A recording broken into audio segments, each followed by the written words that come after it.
So in this video, we're going to be taking a look at replacing the auxiliary drive belts and auxiliary belt tensioner on a K11 Micra. We'll be focusing on my Micra, which has air conditioning, but some of the procedures will be similar for other models. In the clip that comes up, it should give you an idea of what belts you need for your particular version. If you know what you're after, it's to around 6 minutes and 20 seconds or so. There's a few different variations of belts that you can have, but the belts that are available, you have typically sort of 4 to choose from. Now, for no particular reason, I'm using the Euro Car Parts website, as it does give a nice, easy access display to the types of belts that you need.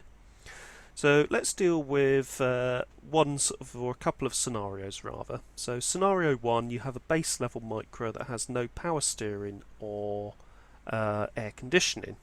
In that case, you'll need 2 belts. In fact, in all cases, you'll need 2 belts.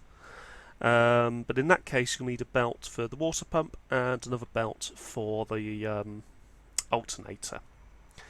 Now, if you've got one of the many special edition Micras out there, you need to determine what you have as regards air conditioning or power steering, or both.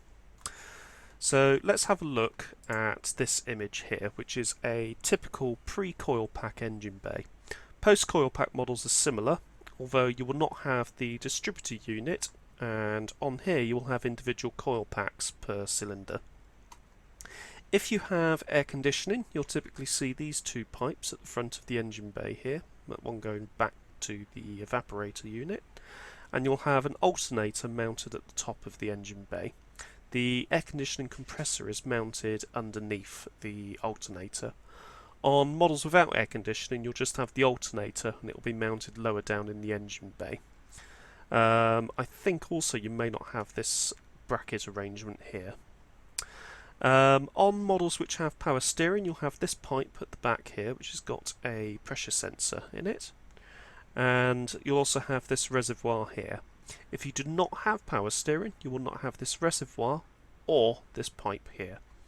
If you have air conditioning but no power steering, you will have the air conditioning pipe work, the condenser at the front of the engine bay, not shown in this picture, the high mount alternator, and obviously this pipework going back to the evaporator, but you will not have the pipework and reservoir for the power steering. So, let's take a look at a typical situation. Say you've got a 1 litre S model, which is a coil pack trim level, and also a 1 litre SE in my case. So in both cases you're going to have power steering, or you certainly should have power steering. And in the case of the SE, you will have air conditioning, which means that you'll need the belt to suit the alternator and the air conditioning compressor. So let's have a look at the actual belts themselves. Now thankfully each of these gives us fitment details, so we know what they should actually be fitting. Always remember that you will have 2 belts in every case, I believe, and you will need to choose from one of these belts, one of these 4 belts, to suit your particular model. So in my case, because I have power assisted steering and air conditioning, I need these 2 belts here, because that one suits the alternator and air conditioning and the water pump and power steering. If I have a lower spec model that doesn't have air conditioning but does have power steering, I will need this belt, which suits the alternator, and this belt, which suits the water pump and power assisted steering pump. If I have one of the unusual models that doesn't have power steering but does have air conditioning, I'll need the water pump belt, and I'll need the belts that suits alternator and air conditioning. If I've got the base model with no power assisted steering and no air conditioning, you just need this belt for the water pump and this belt for the alternator, which makes life nice and simple. Now, most people will have power steering but no air conditioning. So you'll be choosing from this Conditech drive belt in this case here, which is suitable for the water pump and power assisted steering pump, and this belt here, which is suitable if you have the alternator. Now hopefully this has proven to be useful, It is a bit of a minefield when you are choosing belts, and it is quite easy to go wrong, but hopefully this simple guide will help you choose the correct belt depending on the model of vehicle that you have. So a few points to remember. Do you have air conditioning and power steering? Do you have power steering and no air conditioning? Or do you have neither of those items? If you have neither, the belt choice is quite easy. You just need one for the water pump, one for the alternator.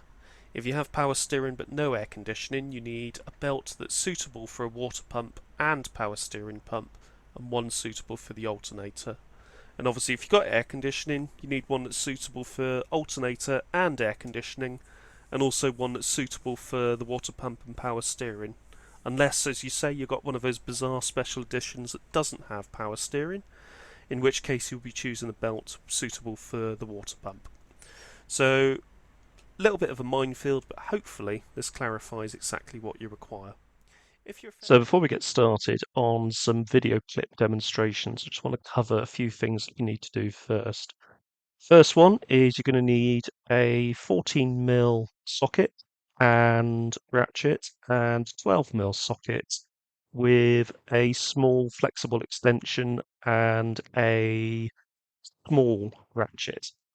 Now the 14mm is going to be to loosen the alternator uh, locating bolts and also to loosen off the power steering pump lower bolts as well. 12 mils are going to be used to release the uh, auxiliary belt tensioner, which will be on the alternator side. So that'll be the large pulley in the center. You need to turn that to loosen it off. You need to turn that anti no, sorry, you need to turn that clockwise. So effectively, you're almost like tightening it, but you're actually loosening the tensioner off the belt that drives the alternator and the air conditioning compressor.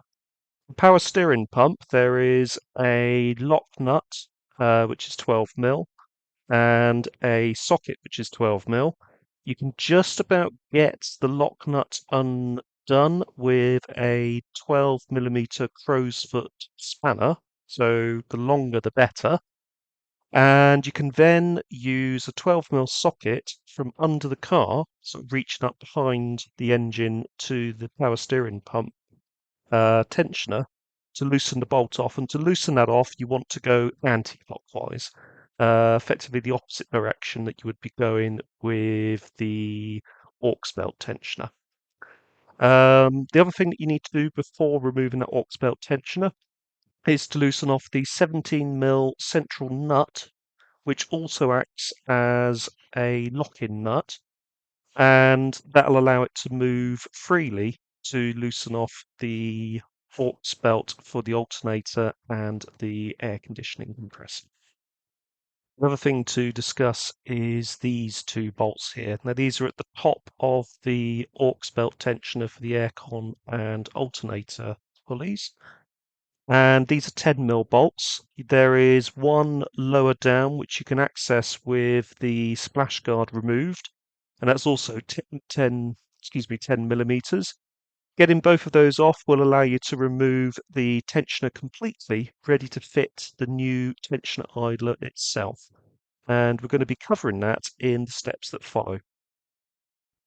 So make sure the car is off the ground and supported. Remove the wheel, and then you've got access to the inner arch area.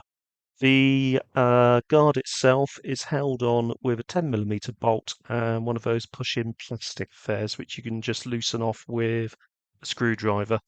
So you can just prise it out with a screwdriver. So you can see I'm doing the 10mm bolt there.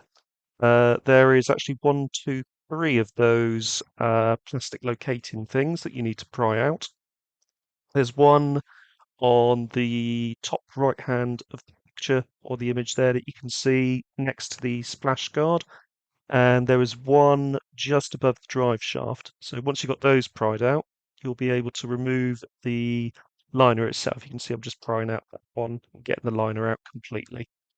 And then you can actually move on to the next step. So you can see there I'm just retrieving the aux belt for the air conditioning compressor and the alternator.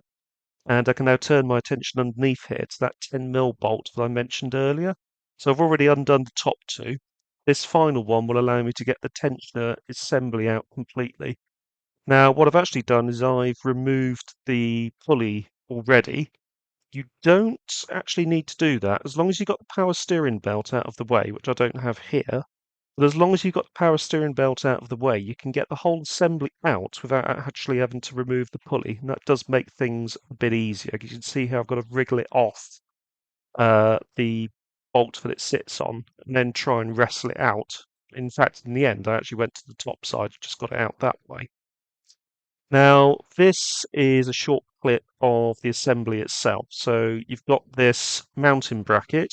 You've then got this long bolt which has slits in top which go into this indent in the bracket itself. And the very act of those acting upon the bracket allows that central piece there to move in and out. You can actually see I've got it positioned incorrectly. But you have the inner washer, you then have the second washer, and then you have the top cap, and then that 17mm bolt that fits on top. Now, after this, I realised my mistake, and I actually disassemble it and then put it back together again in the correct way, making sure that the bolt sits into the slits at the top, so the actual adjuster will, well, just basically.